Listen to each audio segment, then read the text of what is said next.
తాజా 30 సాయి ధరమ్ తేజ్ రెజినా కసాండ్రాకు మధ్య ఏదో నడిచిందని ఇప్పటికీ నడుస్తోందని చాలా మందికి అనుమానం. ఓ దశలో వారిద్దరిని విడదీయడానికి పెద్దలు జోక్యం చేసుకున్నారని కూడా వార్తలు వచ్చాయి.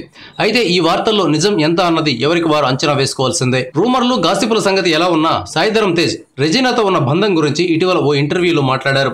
సాయి ధరమ్ తేజ్తో రెజినా పిల్లా నువ్వు లేని జీవితంలో హీరోయిన్ గా యాక్ట్ చేసింది. ఆ తర్వాత సుబ్రహ్మణ్యం ఫర్ సేల్ సినిమాలో కూడా రెజినాని హీరోయిన్. వీరిద్దరూ కలిసి ఈ 2 సినిమా షూటింగ్ల కోసం 3 ఏళ్ల పాటు కలిసి ప్రయాణం చేశారు. అంత సుదీర్ఘ ప్రయాణం వల్ల కాబోలు వారి మధ్య స్నేహానికి మించిన బంధం ఉందనే వార్తలు వచ్చాయి. సాయి ధరమ్ తేజ్ ఈ వార్తలకు బలం చేకూరేలా స్టేట్మెంట్ ఇచ్చాడు. రెజినా కసాండ్రా, రాశీ ఖన్నా, రకుల్ ప్రీత్ సింగ్లు సాయి ధరమ్ తేజ్ సినిమాలో నటించారు. వీరు ముగ్గురు ఒకేసారి ఫోన్ చేసి లంచ్కు వెళ్దామంటే సాయి ధరమ్ తేజ్ ఎవరిని ఎంచుకుంటారు అంటే ముగ్గురిని అని ఆయన మొదట సమాధానం ఇచ్చారు. ముగ్గురు కూడా ఒకరినే లంచ్కు తీసుకెళ్లాలి అని అంటే అప్పుడేం చేస్తారు? దీనికి సాయి ధరమ్ తేజ్ రెండో మాటకు తావు లేకుండా రెజినానే ఎంచుకుంటారని చెప్పారు. ఈ సమాధానంతో సాయి ధరమ్ తేజ్ రెజినాతో వస్తున్న రూమర్లకు బలం చేకూర్చారు.